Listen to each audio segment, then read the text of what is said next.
अस्सलाम वालेकुम। मेरा नाम उस्मान अली ख़ान है और आप देख रहे हैं यूथ माइग्रेशन ऑस्ट्रेलिया। तो आज मैं आप लोगों से बात करूंगा बैकलॉग के बारे में कि ऑस्ट्रेलिया का जो जनरल स्किल माइग्रेशन वीज़ा का जो बैकलॉग है उसका क्या स्टेटस चल रहा है और इस बैकलॉग की वजह से जनरल स्किल माइग्रेशन के ऊपर कितना ज़्यादा इफेक्ट ऑलरेडी आ चुका है। इसके अलावा मैं बात करूंगा कि जो स्टेप्स डिपार्टमेंट ने लिए हैं क्या वो स्टेप्स इनफ हैं इस बैकलॉग को कम करने के लिए, और अगर वो स्टेप्स इनफ थे तो अभी तक वीज़ा जो है वो डिले क्यों हो रहे हैं। और जो सबसे बड़ा क्राइसिस जो है ऑस्ट्रेलिया में हिट करने वाला है स्पेशली इमिग्रेंट्स को, वो हाउसिंग क्राइसिस है, उसके बारे में भी डिस्कस कर लेंगे। तो सबसे पहले मैं आप लोगों को बताऊं कि जो बैकलॉग है जनरल स्किल्ड माइग्रेशन का, वो बैकलॉग जो है वो थोड़ा सा पहले से बढ़ गया है। और जो डिपार्टमेंट ने कुछ देर पहले कुछ मंथ पहले एक स्टेटमेंट दी थी कि हम बहुत ज़्यादा डिटर्मिन्ड हैं, बहुत ज़्यादा फोकस हैं इस बैकलॉग को ख़त्म करने के लिए। कहीं ना कहीं अब हमें उसमें जो लैक नज़र आ रहा है, कहीं ना कहीं किसी ना किसी स्टेज के ऊपर किसी ना किसी रीजंस की वजह से वो बैकलॉग जो है वो फिर से बढ़ना स्टार्ट हो गया है। और जिसकी वजह से अगर आप देखें कि लेटेस्ट 491 वीज़ा का जो प्रोसेसिंग टाइम था वो 16 मंथ से बढ़कर 22 मंथ्स पे चला गया है। यू कैन से कि 6 मंथ उन्होंने डिपार्टमेंट ने फर्दर टाइम मांग लिया है इस वीज़ा को ग्रांट करने के लिए। इसके अलावा जो 190 वीज़ा था या 189 वीज़ा था उनके प्रोसेसिंग टाइम भी ऑलरेडी बढ़ चुके हैं। तो ये सबसे बड़ा एक सिंबल है बैकलॉग बढ़ने का कि डिपार्टमेंट के पास बैकलॉग जो है वो बढ़ रहा है और किसी किस्म की कोई ऐसी पॉलिसी नज़र नहीं आ रही कि जो वो बैकलॉग को कम कर सकें। स्टार्ट में डिपार्टमेंट डिटरमेंट था, लेकिन जैसे जैसे दिन गुजर रहे हैं वो बैकलॉग बढ़ता जा रहा है। अच्छा, अब डिपार्टमेंट ने किया क्या? अब डिपार्टमेंट ने एक चीज़ के ऊपर फोकस करना स्टार्ट कर दिया है कि जी हम जो एलोकेशंस हैं नेक्स्ट ईयर की उसको कम कर देते हैं। तो सबसे बड़ा डैमेज जो बैकलॉग की वजह से मेरे ओपिनियन में हुआ है वो इस साल का जो जनरल स्किल माइग्रेशन है का या जो एलोकेशंस थी उसके ऊपर हुआ है। 4 महीने पहले गवर्नमेंट ने जो था वो एलोकेशन ऑलमोस्ट अगर मैं 190 या 491 की बात करूं स्पेशली 60,000 थी, लेकिन विद इन 2 मंथ्स पहले उन्होंने कम करके उसको 16,000 पे ले आए। और उसकी जो सबसे बड़ी रीज़न थी वो यही थी कि होम अफेयर के पास बहुत ज़्यादा बैकलॉग स्किल माइग्रेशन का इकट्ठा हो चुका था और उन्होंने क्लियरली एक चीज़ बोल दी थी कि हमें अगर आप लोग ये फर्दर लोगों को नॉमिनेशन देते रहेंगे तो ये बैकलॉग जो है दिन ब दिन बढ़ता जाएगा और जो आउट ऑफ कंट्रोल हो जाएगा। तो सबसे बड़ा जो डैमेज हुआ है स्किल माइग्रेशन को वो यही हुआ है कि आपकी जो जो नॉमिनेशन है, जो कम होने की जो बेसिक रीजंस थी, वो डिपार्टमेंट होम अफेयर के पास बहुत ज़्यादा ऑलरेडी एप्लीकेशन लोगों की वीज़ा ग्रांट के लिए पेंडिंग पड़ी हैं।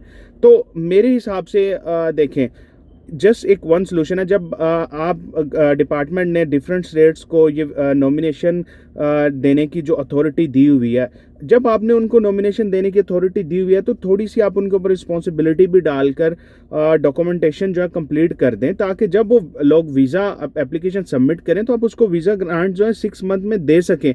अब आप लोगों ने क्या किया है कि अब वीज़ा एप्लीकेशन सबमिट होती है और आपने 100% रिस्पॉन्सिबिलिटी डिपार्टमेंट ने अपने ऊपर ले लिया है कि हर चीज़ उन्होंने चेक करनी है। और वो चीज़ें ऑलरेडी किसी न किसी फॉर्म में ऑलरेडी ऑस्ट्रेलिया में चेक हुई हैं। जब आपकी स्किल असेसमेंट करवाते हैं, आपको एक्सपीरियंस चेक है थर्ड पार्टी से, आपका नॉमिनेशन जब अप्रूव हुआ है, आपने दुनिया जहान के डॉक्यूमेंट स्टेट्स को दिए थे तो उन्होंने नॉमिनेशन अप्रूव किया। जब वो सारी चीज़ें स्टेट्स जो हैं कर चुकी हैं, डिपार्टमेंट होम अफेयर फिर वो चीज़ें चेक कर रहा है। तो इसकी वजह से जो है जो वीज़ा लगने की जो रेशो है उसका टाइम बढ़ रहा है, जो कि कम होना चाहिए था। अच्छा, अब एक और चीज़ डिपार्टमेंट ने क्या किया था कि कुछ स्टेप्स लिए थे इन वीज़ा बैकलॉग को कम करने के लिए।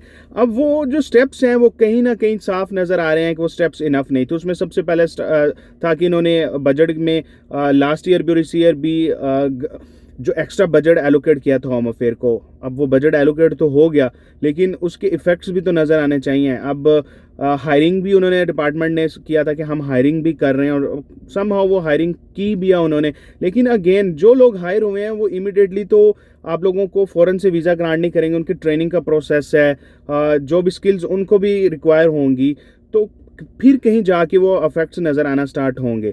तो जो इफेक्ट नज़र आने चाहिए थे उस तरह इफेक्ट जो है नज़र नहीं आए।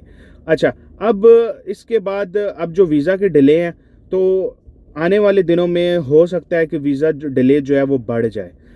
शायद हो सकता है कि डिपार्टमेंट समहाउ इस चीज़ को ओवरकम कर ले, लेकिन मेरी ओपिनियन में मैंने डिफरेंट केसेस को स्टडी किया है, डिफरेंट टाइम एरिया को स्टडी किया, टाइम लाइन्स को स्टडी किया है, तो जो अब मेरी समझ में चीज़ आ रही है कि आने वाले दिनों में ये जो आप लोगों को ग्रांट्स टाइम है ये आपको बढ़ता हुआ नज़र आएगा।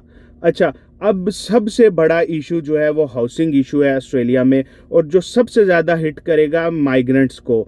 अभी क्या हो रहा है, अब देखें, अब डिपार्टमेंट के पास सिर्फ और सिर्फ वीज़ा ऑफिसर्स आप क्या लें कम है, ये जो रिसोर्सेज कम है उसकी वजह से उन्होंने एलोकेशन कम कर दी है। अच्छा, अब कल को ऑस्ट्रेलिया में जो हाउसिंग क्राइसिस है अगर वो बढ़ जाता है तो क्या आप जो जनरल स्किल्ड माइग्रेशन का जो प्रोग्राम है इसको बंद कर देंगे? तो ये चीज़ों का सलूशन नहीं है। इन लोगों को थोड़ा सा इस तरह करना चाहिए कि पॉलिसीज़ को ऑर्गेनाइज करना चाहिए ताकि जो ये प्रॉब्लम है ये ख़त्म हो सके। अब हाउसिंग जो है ऑलरेडी इतना बड़ा प्रॉब्लम ऑस्ट्रेलिया में बन चुका है कि जो माइग्रेंट्स ऑस्ट्रेलिया में ऑलरेडी गए हैं या तो उनको हाउसिंग मिल नहीं रहे, अगर मिल भी रहे हैं तो बहुत ज़्यादा रेंट्स जो हैं वो बढ़ रहे हैं। और आने वाले दिनों में जब और माइग्रेंट्स ऑस्ट्रेलिया में जाएंगे तो ये बहुत बड़ा क्राइसिस जो है ऑस्ट्रेलिया के सामने आएगा।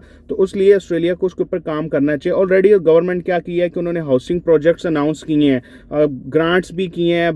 अपने इस जो आपका बिल आया था, फाइनेंशियल बजट आया था, उसमें कुछ बजट इशू भी किया था हाउसिंग प्रोजेक्ट्स के लिए। लेकिन कहने का मकसद ये है कि ये चीज़ें विद इन 2 ईयर्स नहीं अब डेवलप हो सकती। अब अगर आप कहें कि आप 5,000 या 10,000 घर बना लेंगे एक साल में तो ये पॉसिबल नहीं है।